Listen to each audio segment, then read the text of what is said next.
여러분 안녕하세요. 날씨가 더워집니다. 올여름에 폭염이 예상된다고 하는데 건강에 유의하시기 바랍니다. 소종섭의 백브리핑, 저는 진행을 맡은 아시아경제 정치사의 매니징 에디터 소종섭입니다. 오늘 들려드릴 주제의 키워드는 오물풍선 그리고 이재명입니다. 최근에 북한이 우리에게 오물풍선을 날려보내서 이슈가 됐었죠. 불안해하는 국민도 있었습니다. 특히 접경지역에 사는 분들의 걱정이 좀 크지 않았나 싶습니다. 이 문제 통일부, 국방부 등을 출입하며 외교 안보 분야를 담당하는 장희준 기자와 짚어보겠습니다. 또 두 번째는 이제 이재명인데요. 지난 10일 날 이화영 전 경기도 병화부지사가 대북 송금 의혹, 뇌물 등으로 징역 9년 6개월의 실형을 받았습니다. 외화를 세관 신고 없이 국외 밀반출한 혐의, 또 한국은행 총재 허가 없이 북한 조선노동당에 제공한 혐의 등등 외국환 거래법 위반 이런 것도 함께 받고 있죠. 검찰이 아마 조만간 이와 관련해서 이재명 대표를 추가 기소할 것으로 보입니다.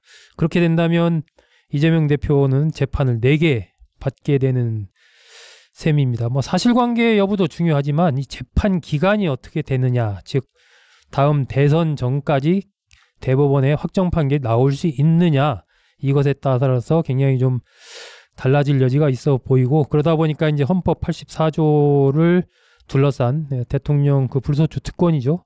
논란이 또 일고 있습니다. 이 문제는 국회팀장 맡고 있는 나주석 차장과 얘기해 보겠습니다. 먼저 오물풍선 관련해서 외교안보 분야 담당하는 장희준 기자 전화로 연결해서 얘기 들어보도록 하겠습니다. 장 기자 전화 연결돼 있죠? 네, 안녕하십니까? 예, 최근에 그 북한에서 이제 오물풍선 보내고 우리는 대북 확성기 제기하고 북한 쪽에서도 또 확성기를 하겠다고 설치하고 이런 상황 등등이 좀 전개가 됐었는데, 전체적으로 이런 상황을 정부는 현재 어떻게 보고 있는 건가요? 네, 북한은 먼저 지난달 말부터 오물풍선 살포와 GPS 교란 공격을 병행해 왔습니다. 탄도미사일 발사 같은 군사적 도발과는 유형이 다른데요. 국민들의 일상에 직접 영향을 미친다는 점에서 차이가 있고, 네. 정부도 이런 측면에서 엄중하게 인식하고 있다는 입장입니다. 네. 군 쪽은 어때요? 일단 관리하는 쪽에 좀 무게를 두고 있는 느낌이던데. 네, 군은 우선 상황을 좀 안정적으로 관리하는 데 무게를 두고 있습니다. 확성기를 추가 가동할지 여부는 북한에 달려있다는 건데요. 북한이 비열한 도발에 나설 경우 대북 확성기를 즉각 가동하겠다, 이런 방침입니다. 아, 그렇군요. 북한이 보낸 오물풍선 전체적으로 한번 정리해보면 현재 어느 정도 북한이 오물풍선을 보냈다, 이렇게 봐야 되나요? 북한이 오물풍선을 처음 날린 건 지난달 28일 밤인데요. 지난달 말과 이달 초 다시 8일부터 9일까지 해서 보름 동안 총 4차례에 걸쳐 살포했습니다. 네. 합동참모본부가 공개적으로 확인한 오물풍선의 개수는 1,600개가 넘고요. 1,600개. 예. 예, 이달 초에만 720개가량 식별됐고, 우리가 확성기를 틀었던 9일 밤에 날아온 건 양이 절반 이하로 줄어서 310개 정도 확인됐습니다. 아, 보낸 건 대략 한 1,600개 정도로 보는데 식별된 것 한 720개 정도다. 일부는 이제 북한 지역에도 떨어졌다, 이렇게 또 봐야 되겠네요. 네네. 그렇다면 그 오물풍선 안에 그 내용물 뭘 담아서 보낸 거죠? 내용물은 말 그대로 오물인데요. 담배꽁초, 폐건전지 이런 쓰레기부터 가축의 분뇨까지 확인됐습니다. 그 무게가 10kg 정도 되다 보니까 네. 풍선이 떨어진 곳에서 건물이나 차량 유리창이 파손되는 일도 있었고요. 지난 8일부터는 풍선의 내용물이 조금 달라졌는데, 이제 분변 대신 우리가 보통 갱지라고 부르는 재생용지 종이 조각으로 바뀌었습니다. 네. 이거는 나름대로 북한이 정상국가를 지향해 왔는데 분변 살포로 비판을 많이 받으면서 자기들의 이미지가 실추된 점을 의식한 것으로 볼 수 있겠습니다. 아, 분변을 넣어서 보낸 것에 대해서 이제 비난이 국제적으로 이니까 좀 그 넣는 것을 갱지, 재생용지로 바꿨다, 그런 얘기네요. 네. 그 대북 확성기 같은 경우에 우리가 어쨌든 한동안 중단했다가 실제로 북한 오물풍선에 대응해서 설치를 했고, 근데 지금 대북 확성기 실제로 방송을 시작을 해서 하고 있는 건가요? 지금은 하지 않고 있고요. 일단 9일 오후 5시부터 2시간 정도 일부 전방부대에서 확성기를 가동했었습니다. 네. 이게 6년 만에 확성기 가동이었고 그날 밤에 또 북한이 우물풍선을 다시 띄우긴 했는데 군은 일단 상황을 관리하는 차원에서 확성기를 추가로 가동하진 않고 있습니다. 정부 관계자는 도발에 비례 대응하겠다는 기조는 유지하되 유치한 도발에 일일이 대응한다거나 북한이 원하는 대로 우리가 휘둘리진 않겠다고 했습니다. 그러니까 한번 일부 가동을 하고 나서 다시 계속 가동할 것이다. 이런 전망도 있었는데 보니까 대북 확성기를 추가로 가동을 안 했습니다. 그 상황은 결국은 좀 이 남북 관계가 너무 강대강으로 가는 이런 부분을 조금 관리하겠다. 아마 이런 맥락을 정부가 좀 가지고 있는 것 같다. 뭐 이렇게 보면 되는 거죠. 네, 맞습니다. 그렇다면은 우리가 보유한 그 확성기 어느 정도 현재 현황이 어떻고 또 그 성능이 어느 정도라고 봐야 돼요? 먼저 우리 군 전방사단이 총 11개 사단으로 구성되는데요. 네. 각 사단마다 고정식 확성기가 2세대씩 총 24대 배치되어 있습니다. 2.5톤짜리 군용 트럭에 실어 운영하는 이동식 확성기도 16대 확보하고 있습니다. 아, 전체적으로 한 40대 정도 되는 거네요, 그럼. 네. 성능은 어떤가요? 이건 성능을 보게 되면 이동식의 가청 범위는 8에서 10km, 고정식은 12에서 15km 정도로 평가되는데 군사분 개선에서 틀면 개성까지 소리가 닿는다고 보시면 됩니다. 아, 군사분 개선을 틀었을 때 개성에 있는 북한 주민들이 그 대북 확성기 방송을 들을 수 있다는 얘기네요. 네네. 아, 날씨에 따라서도 조금 이 거리가 좀 달라질 것 같은데요. 네, 이게 기상 상황에 따라서 소리가 더 멀리 나갈 수도 있고 더 짧게 나갈 수도 있는데요. 야간에는 최대 20에서 30km까지 전파될 수 있다고 합니다. 아, 그렇죠. 보통 밤에는 소리가 더 크게 들리니까 네네. 이 대북 확성기에 대해서 북한이 상당히 민감하게 반응을 하고 있는 이유가 그런 곳에 있는 것 같습니다. 그렇다면 이 확성기를 통해서 어떤 내용, 뭘 방송을 하는 거죠? 일단 국군 심리전단이 제작하는 자유의 소리라는 방송을 내보내는데요. 여기서 이제 K-팝을 틀어주거나 시사 뉴스를 전하기도 합니다. 이번에는 삼성전자의 지능형 손전화기 스마트폰이 전 세계 38개 국가에서 출하량 1위를 차지했다는 소식을 전했고요. 네. 또 북한에서 요즘 BTS와 임영웅의 인기가 좋다고 하는데 그래서 이번에 BTS의 다이너마이트, 버터 이런 노래도 송출했다고 합니다. 아, 그렇군요. 뭐 기상 예보 이런 것도 우리가 거의 전해준다 이런 얘기도 있어요? 네, 날씨 얘기가 조금 흥미로운 부분인데 우리가 전하는 북한의 기상 예보가 너무 정확해서 주민들이 꼭 챙겨 듣는다 이런 얘기도 있거든요. 네. 네, 이제 단절된 사회에 있다 보니까 북한 주민들이 들었을 때 남조선 기술이 이 정도인가 싶을 수 있고 또 국제사회가 김정은 정권의 핵 개발을 규탄하고 있다. 북한의 인권 침해가 심각하다. 이런 소식들이 들어가게 되면 전방의 군인이나 주민들이 굉장히 동요할 수 있다고 봅니다. 북한이 대북 방송을 싫어하고 두려워하는 이유가 이런 거라고 볼 수 있겠습니다. 아, 그렇군요. 북한도 대남 확성기를 설치했다는 뉴스가 나왔는데 북한 쪽에서도 뭐 방송을 하거나 뭐 그렇게 하고 있나요? 어떻게 봐야 돼요? 네, 어제 합참이 10일 북한이 전방 지역에 대남 확성기를 설치하는 동향을 포착했다고 밝혔는데요. 우리가 대북 확성기를 가동하니까 북한도 맞수를 뒀다고 볼 수 있습니다. 북한도 2018년 판문점 선언에 따라서 장비를 철수하기 전까지 최소 30곳 정도의 대남 확성기를 설치해뒀었다고 하는데요. 아직까지 방송을 송출했다는 소식은 들어오지 않았습니다. 아, 30곳 정도 했는데 아직 방송을 했다는 소식은 없다. 아마 뭐 성능도 아무래도 우리 확성기보다는 떨어지겠죠. 여러 가지 들리는 그런 그렇죠. 것도. 장 기자가 뭐 북한 통일부, 외교부 등등 해서 국방부까지 주로 북한과 관련된 것들도 많이 취재를 하는데 장 기자가 보기에 전체 상황 현재 어떻게 보고 있습니까? 기본적으로 북한이 대북 전단을 문제 삼는 건 남한에서 대북 전단에 대한 인식을 안 좋게 만들겠다는 인식이 깔려 있지 않나 이런 생각이 있고요. 네. 우리가 김정은의 입이라고 부르는 김여정의 담화를 눈여겨볼 필요가 있습니다.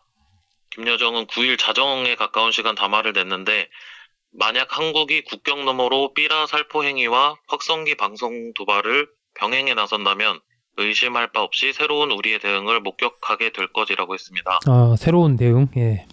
예, 이 대응이 어떤 건지는 구체적으로 표현하지 않았고, 중요한 건 과거에는 확성기를 우리가 틀면 원점 타격, 조준 타격 이런 표현까지 써가면서 실제로 고사총을 쏘기도 했거든요. 그렇죠.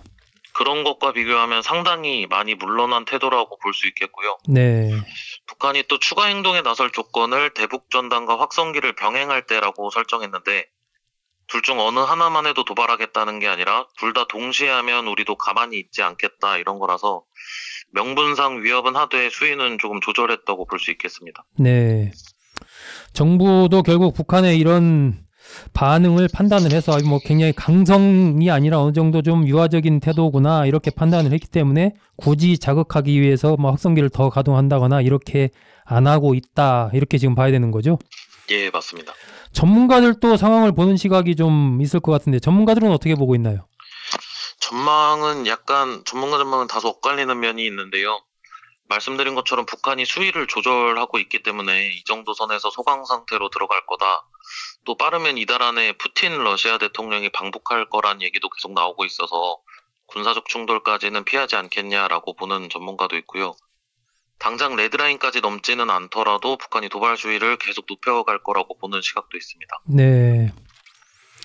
그렇군요. 어쨌든 이 남북관계 부분은 앞으로도 여러 가지 불안정성이 있고 또 상황이 어디로 어떻게 튈지 모르는 그런 상황이 좀 있는 것 같아요. 전문가들이 공통적으로 얘기하는 그런 부분이 있다면 어떤 게 있나요? 네, 전문가들이 공통적으로 짚은 부분은 이런 우발적 충돌로 이어지지 않게 우리가 위기 관리를 잘해야 한다는 점인데요. 세종연구소의 정성장 한반도 전략센터장 같은 경우에는 정부가 표현의 자유를 존중하는 것도 중요하지만 국민의 안전을 지키는 것도 국가의 책무 아니냐 이런 얘기를 했습니다. 네.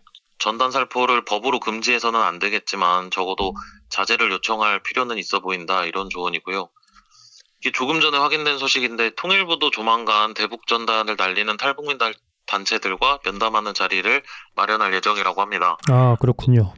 정부가 공식적으로 자제 요청까지는 하지 않더라도 우회적으로 상황의 안정을 당부하는 그런 차원의 자리가 될 것 같습니다. 아, 불필요한 서로의 자극이나 이런 부분들은 좀 관리를 해가면서 북한의 도발에는 또 단호하게 대응하는 그런 모습을 보여주겠다는 맥락 같습니다. 자, 장희준 기자 수고했습니다. 네, 감사합니다. 자, 이어서 다음 키워드 이재명입니다. 이재명 더불어민주당 대표가 사법 리스크에 처했다 이런 얘기가 다시 나왔습니다. 이 문제는 국회팀장 맡고 있는 나주석 차장과 얘기 나눠보겠습니다. 자, 나 차장, 이재명 대표 사법 리스크에 처했다 이런 얘기가 지금 다시 나오고 있는 이유가 있죠? 네, 지금 이화영 전 경기도 평화부지사가 이번에 재판에서 중형을 선고받았는데요. 이 부지사가 지금 이번에 중형을 선고받게 된 이유가 과거 이재명 지사가 경기도 지사를 하고 있었을 시절에 쌍방울 그룹부터 방북 비용을 대담받은 의혹이 있었기 때문입니다. 네. 이번에 재판을 통해서 이게 사법부가 그 쌍방울 그룹으로부터 대납받았다는 게 사실이라는 것을 인정함에 따라서 그러면은 누구를 위한 것이냐라는 얘기가 다시 나올 수밖에 없고 네. 이 과정에서 이재명 지사 얘기가 나오기 시작했습니다. 그렇죠. 그 대북 비용을 대납하는 과정에서 이재명 대표에게 이화영 전 부지사가 보고를 했느냐 안 했느냐, 그죠? 네. 그 문제가 쟁점이고 한 번 또 이화영 전 부지사가 진술을 바꾼 부분이 있어서 그 경우에 따라서 이재명 대표가 상당히 사법적인 위기에 처할 수 있다 이런 얘기가 나오는 것 같습니다. 이 부분에 대해서 지금 이재명 대표 쪽에 어떤 입장 같은 게 나온 게 있나요? 근데 이게 지금까지 저희 기자들 입장에서 보면은 이 대표를 얼굴로 볼 수 있는 기회가 많이 있는데요. 네. 볼 때마다 이렇게 기자들이 이 건에 대해서 물어보긴 하는데 이 대표가 이 부분에서는 되게 함구하고 있습니다. 그래서 이 대표가 이렇게 공식적으로 이 문제에 대해서 어떻다 같아부터 얘기한 적은 없습니다. 아, 본인 입으로 이 부분과 관련해서 이야기한 멘트는 없다. 민주당에서는 입장을 냈을 것 같은데요. 예, 근데 이 건도 민주당에서도 되게 조심스러운데 크게 보면 방향이 두 가지라고 볼 수 있을 것 같습니다. 네. 민주당 같은 경우에는 저는 어제 10일 날 정치검찰 사건 조작 특별대책단 네. 대책회의에서 좀 여러 가지 이 문제에 대해서 대응을 얘기했는데 이때 보면은 좀 재밌는 얘기가 판결문을 입수해서 수사 관계자들의 책임을 물을지 다음에 묻겠다. 그러니까 국회 차원에서 이 수사가 제대로 됐는지 문제가 있었던 건 아닌지 따지겠다는 얘기가 있고요. 네. 또 보면은 지금 그 민주당에서 추진하고 있는 게 특검법을 추진하고 있는데 이게 네. 특검법이 지금 이성윤 의원이 발의한 내용인데 대북 송금 사건 자체가 검찰이 좀 문제가 있었다. 그래서 이 건을 갖다가 저기 민주당 주도의 이렇게 특검에서 조사해서 이 문제를 한번 다뤄보겠다는 얘기를 한 게 있고요. 검찰 수사 자체가 문제다라는 맥락을 한번 짚어보겠다는 얘기네요. 예, 그러니까 법안을 이렇게 보면은 법안 내용이 이렇습니다. 그러니까 제목이 김성태 대북 송금 사건 관련 이화영, 김성태에 대한 검찰의 허위 진술 강요 등 진상 규명을 위한 특별 검사. 근데 이 내용이 이런데요. 그러니까 보면은 검찰이 허위 진술을 강요했다. 뭐 이런 것들에 대해서 특검을 통해서 규명하겠다는 의지가 담겨 있습니다.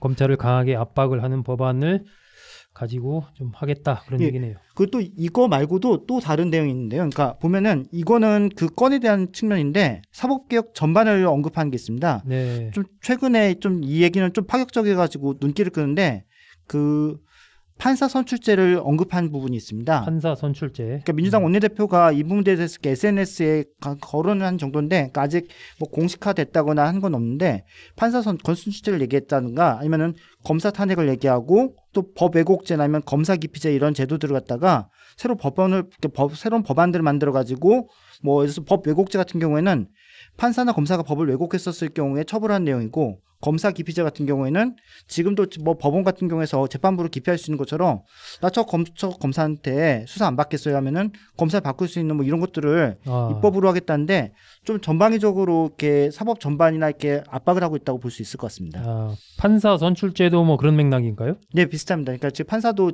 이제는 선출해서 뽑아야 선출해야 된다. 예.